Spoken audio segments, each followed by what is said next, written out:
And here's a man that'll agree with me.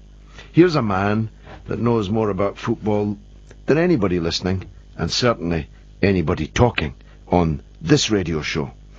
Stan Collymore is the fans' friend, and I'm very glad that he's joined us here this evening. Stan, welcome.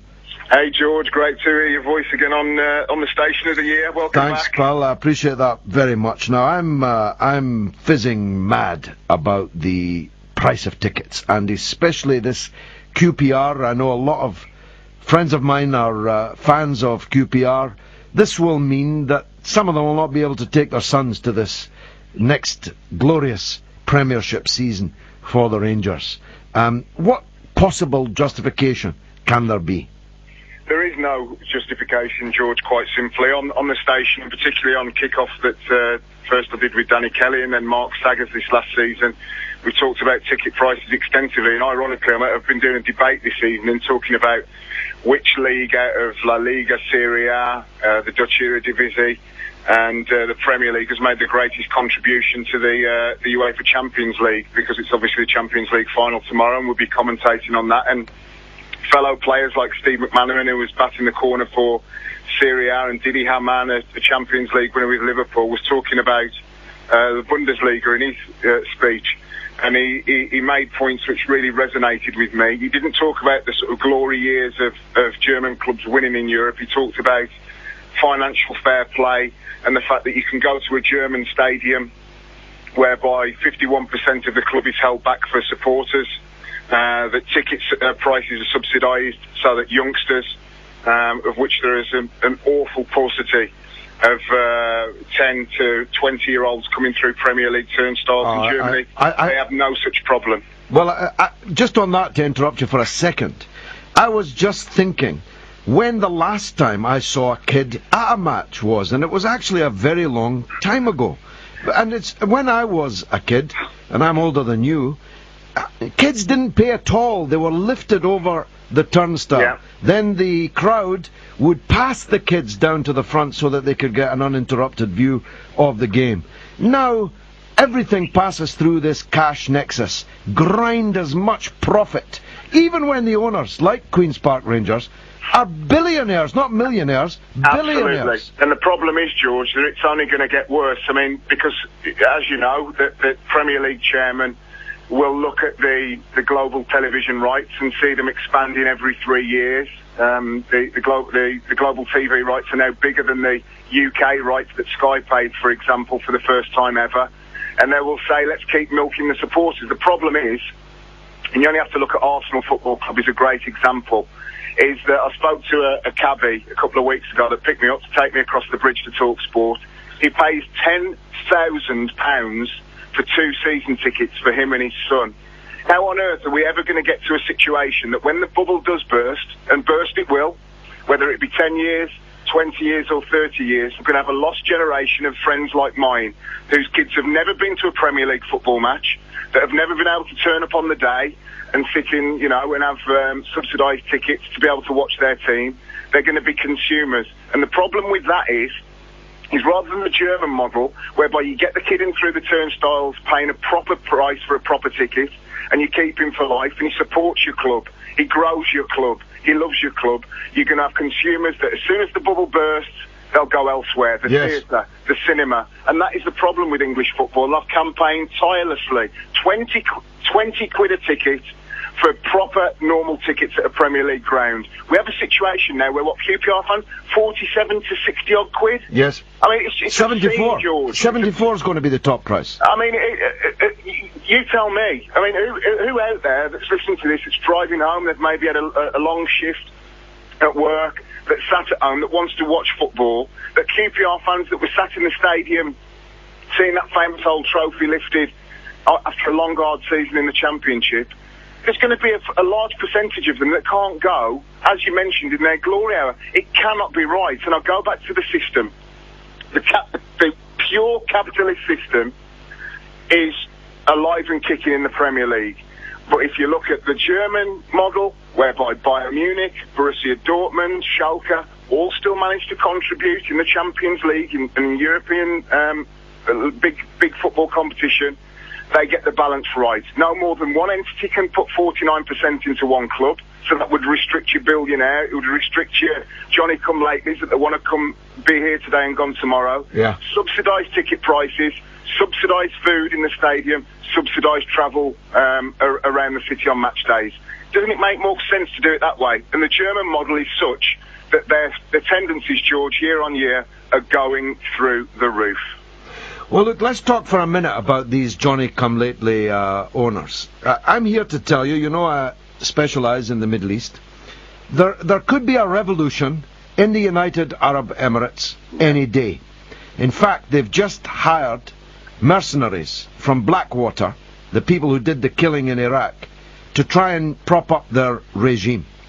If there's a revolution in the United Arab Emirates, be sure that the potentate who's put the billion into Manchester City will disappear, or his money will be brought back to the country by the people who will be demanding the return of the money that's been exported from the country that really ought to be theirs. And You're absolutely right, George. And what's going to happen then? Well, I just spoke to a lawyer, actually, that was very, very closely involved with Liverpool Football Club in the last few years, and was quite open. We had a conversation about that Liverpool, one of the British great sporting, cultural institutions, such as Celtic, Rangers, Manchester United, and these clubs that have added so much to people's lives over the last 120 years, they were chasing the oil money in the Middle East. Yes. And the problem is, if you're at the behest of one person or one entity, it's great. If you're a Chelsea fan, you've seen unprecedented success. Manchester City fans will say after their turbulent years in the last 30 years that they deserve a little bit of success. But you have to look at the medium and long term as well, George. If you build a great stadium and you pump £1 billion into East Manchester, wonderful. But what happens when they go? This is the issue, where as opposed to having 40 or 50,000 Manchester City fans that have majority ownership of their club, that have the final say as to who's allowed to come and invest in their club and actually have a club in 30 years. We've seen Leeds United, Southampton, Charlton, Nottingham Forest, Leicester City, all yo-yo between the divisions because they haven't had financial stability, because they've chased top four in the Premier League or to stay in the Premier League without looking at the bigger picture. And we have to get back to common sense, having black, white, young, old represented at football matches. If you go now to Old Trafford, 75,000 Manchester United fans there. I would imagine the demographic is between 30 and 55. That's unsustainable. Yes. It truly is unsustainable for the next generation that are only going to be able to have seen Manchester United on the television. So there are lots of... We've had the debates. I think that the German model is one that we should closely look at, and I urge people, if they've got their laptops in front of them, just go and have a look at how Bayern Munich are run. Have a look at the financial fair play. You have to put your financial documents in at the beginning of the Bundesliga season to even get a place in the league. If you're running at a loss, if you're in the red, you cannot compete in the league.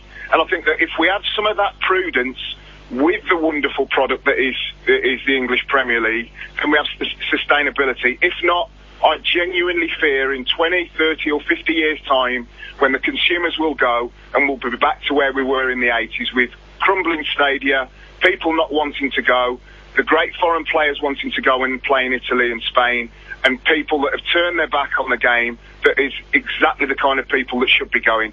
Young, working class people that want to go and watch football matches. It should be affordable for all. Now, last point, Stan, because everyone listening with any sense will be wondering why Stan Collymore's not helping to run the game in this country. We now have a situation where more than 1/3 of the ruling body of FIFA are either suspended or under investigation for corruption allegations, and the two people battling it out for the presidency are both under corruption investigations, and each accusing the other of being corrupt. And the American representative, who gloriously has the name Chuck Blazer, isn't Blazer the perfect name for a football bureaucrat. Chuck Blazer came out fighting this week, making really serious allegations about the way that the game is run. How can we change this situation? Is there no campaign that we can run? I'm a campaigner by nature. Yeah, Tell me what we can do, what we can demand. The problem is that these people, were they ever fans? Were they ever players? Were they ever real stakeholders in the game? Of course not. There were chances that turned up at the right time and realised that in the global footballing circumstances that we find ourselves in, there's a lot of money to be made. This is an unfortunate fact.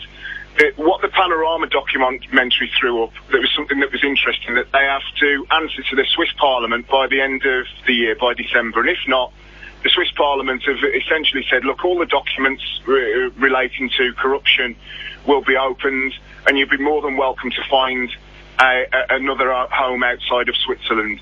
When that happens, and hopefully that sunny day comes where the whole house of cards tumbles down, then whether it be French, German, English, Italian or Spanish, football fans, football administrators, former players and managers and coaches can have a sensible structure to run the game and administer the game properly.